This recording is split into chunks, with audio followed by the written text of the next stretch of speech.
Are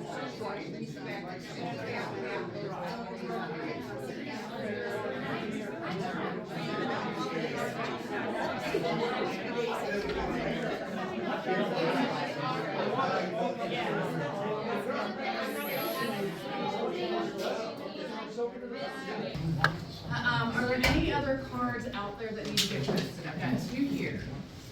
So, I would like, let's have the purple team report out first. You're gonna do another teamwork. Teamwork, okay. Okay, we feel like DuPage County should be less white, we want it to be more diverse. We feel that there should be more effective township governments across the county. And I don't know whether the county board is going to do that, but regardless. Okay, there should be more affordable housing. That in talking about both houses and the price of houses and the cost of renting apartments, or I suppose houses. People who work here should be able to live here as well. And it was interesting that, you know, people who work in service do not live a lot in DuPage County. Okay, we want green solutions considered in all county decisions. Your turn. Yes. I said more mental health and multilingual resources. I work as a school social worker in my community, and I see a big disconnect between what we offer and what we give constituents in our area. More green community space, usable public transportation, fewer layers of government such as townships. I know that I lived in one of those areas that was highlighted really dark. And for me, it's the disconnect between the services they're offering and what's provided to the community in their native language. Free preschool for all and walkability. Excellent, let's give them a good. All right, let's have our orange team go next. Thank you. Okay, so we had, in regards to the food and produce, didn't quite understand that, how we make it food and produce more accessible for all. We saw that there were mental health services, but obviously it appears that they're not where they're needed. So how do we make those mental health services available to where they're needed? And to the purple team's point, and how they're needed, delivered how they're needed. Transportation, that was a big area, and maybe that gets back to the walkability, and we're trying to figure out how can we increase our transportation services. One idea is maybe we can do something like a divvy bike, or something to that effect to help increase that.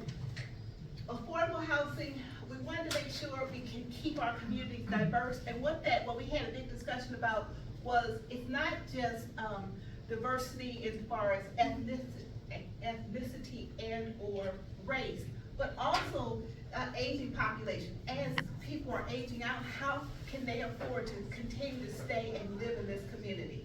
So how can we make sure that housing is available? And here we had our biggest discussion, and we talked about townships. We did that's too big, but we really wanted to figure out how could we restructure local communities to include some of these unincorporated areas. And the idea behind that was that there are services that are or are not being provided in those unincorporated areas. I happen to live in one, just so you know, we had that discussion. There's services that are or are not being provided in those unincorporated areas that we could use, we could make better use of those funds. All right, let's have the pink team go. There they go. So we discovered that to focus on seniors is really important. We have an aging population. We need to make sure that they have housing. We need to make sure that they have access to mental health services, because those services most likely will not be covered by Medicaid or Medicare. And we need to make sure that they have transportation. We're also talking about access to resources for underrepresented groups. And when we talk about those groups, it can be something like undocumented immigrants which live in our community that are probably part of none of the statistics you put out there, because they are not gonna tell you that they're undocumented or talk to you. And then we're talking about, when we talk about underrepresented groups, and we include our seniors too and other types of groups, we're talking about representation, right? We need representation at all levels of government, because that's people who are part of a certain group can help bring policy that helps that group. We need to educate more mental health professionals. One of the ideas we came out with, but we know that there's not enough of them, is maybe we can encourage some of the people that get reintroduced into the workforce, such as former stay-at-home moms. How do we allow them to get educated, to become a social worker, to support some of the mental health professionals? And we want to see more community spaces where people can get together. A library is a huge community space for us, but we need to create more of those spaces. Thank you. All right, let's have the blue team in the back go.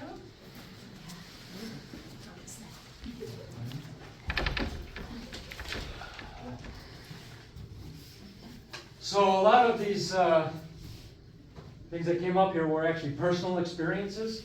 So when we're talking about like walkability, that was something that was dealing with, the person, particular children, and having, issues trying to get to school, especially during the winter.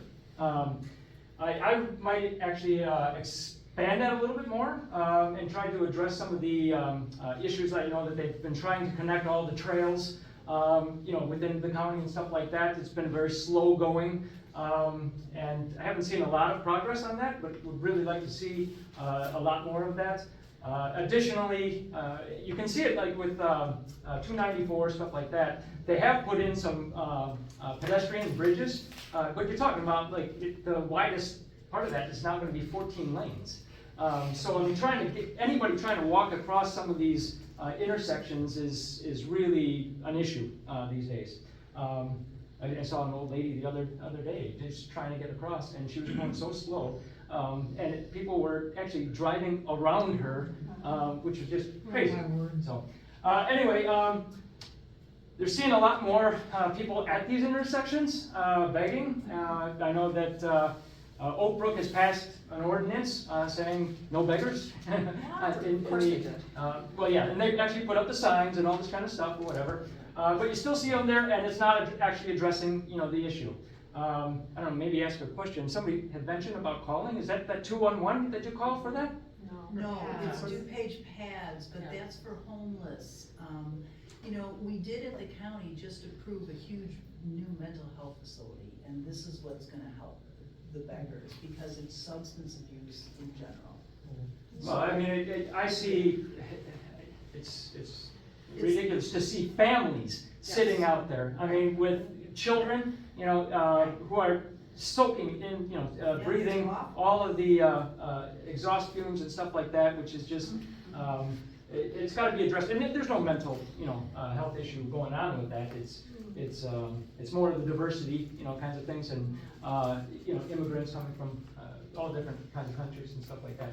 Anyway, the diversity and inclusion is a broad, kind of a scope, a concept or whatever that we're dealing with here. But a lot of this was coming from someone who actually does, speak a second language or whatever, and has that difficulty finding, that connection and what have you.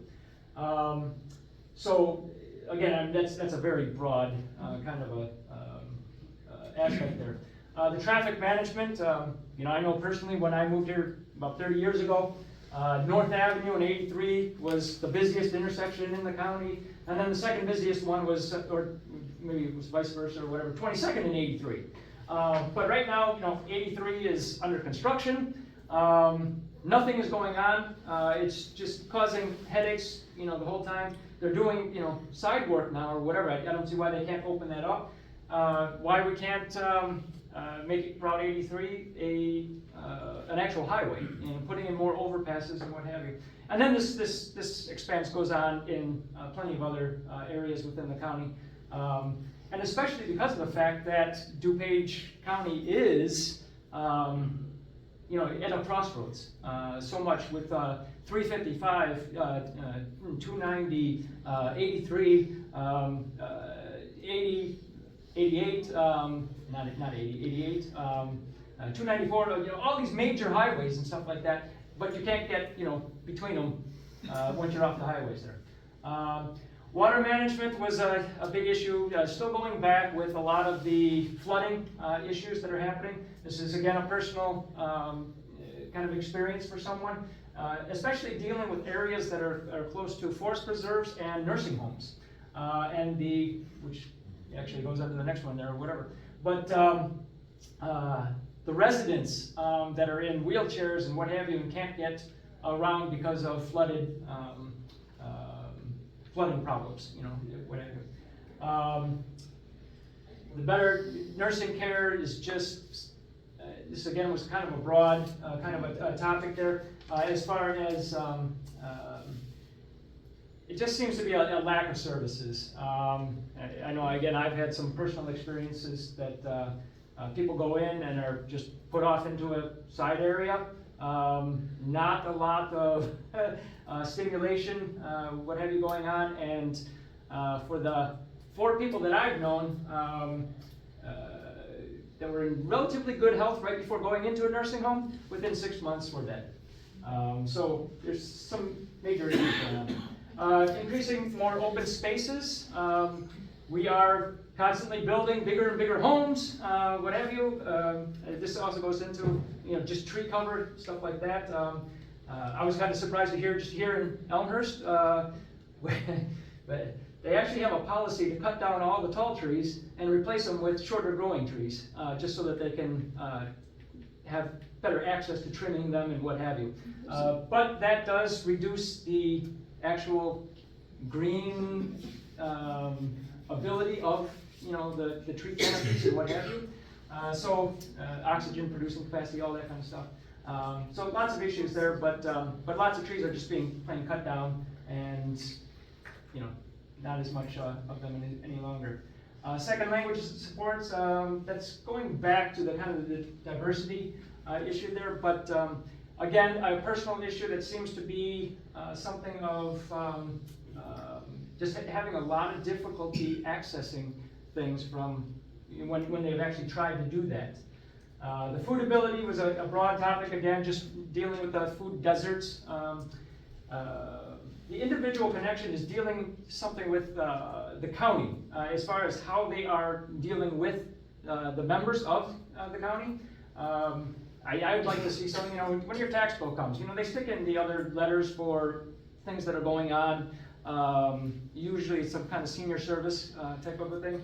But to have people actually be aware of these kinds of programs or whatever, everybody's got to pay their taxes. I mean, just include that notification right there, or actually include a survey with your taxes or something to that effect. Let's see here. But anyway, it would be a more individual focus. I mean, not so much on groups and what have you. I know here in Elmhurst too, they constantly do this. They've taken some survey or something like that. I usually don't know about it until after it's done, and I can't see why you can't mail something out to every single resident, even if it's on a rotating, you know, kind of a basis or something like that. More holistic medicine, dealing with the opioid crisis and what have you, but trying to actually encourage other types of medicine. Waste management has been an issue with littering, just a lot in forest preserves, but also just along the streets, and just an overall lack of that happening. Lower taxes was just everybody wants lower taxes. And then more of an issue trying to address compliance with stated laws. And that's, again, a pretty broad scope of things, but just really like to see the enforcement aspect of that. Great, thank you. And last but not least, The blue over here. oh, the blue over there, And as well as the yellow. Yeah, yellow and then blue. Yeah, gotta take about 3 minutes, I'll make sure we get everybody out on time. Yeah. I just want to say our group was very diverse and it was a good conversation that we had. I'll go real quick through it. 3 big things that came out that we talked about.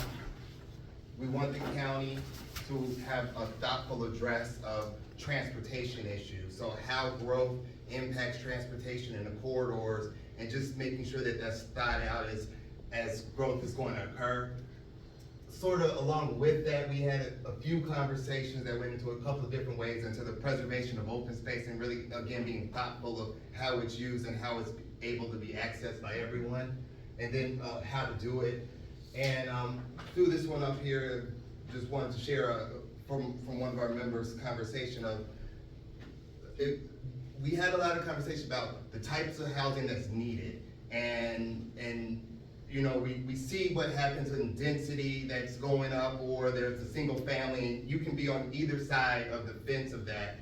And so just wanted to just put up here from the group conversation, just think of, how can we look at adding density without perhaps always just stacking height? And you know, there was 2 sides of the discussion at our table, but I just wanted to make sure we brought it up. Thank you. Great. Now, last but not least, Team Carolina Blue, which I love my partners. I can't believe I could have forgotten.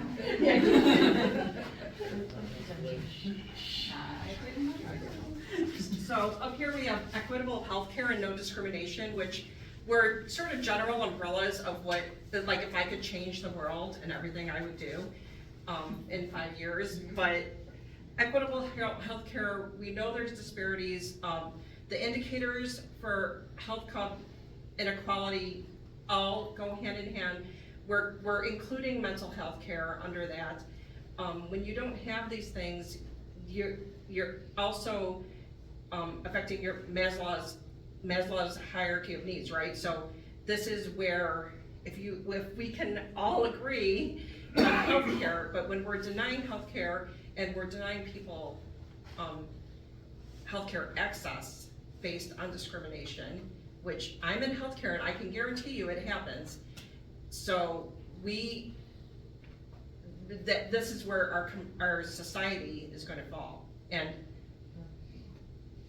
taking away money from schools isn't going to help that. I just had to add that. So, but we can talk about taxes and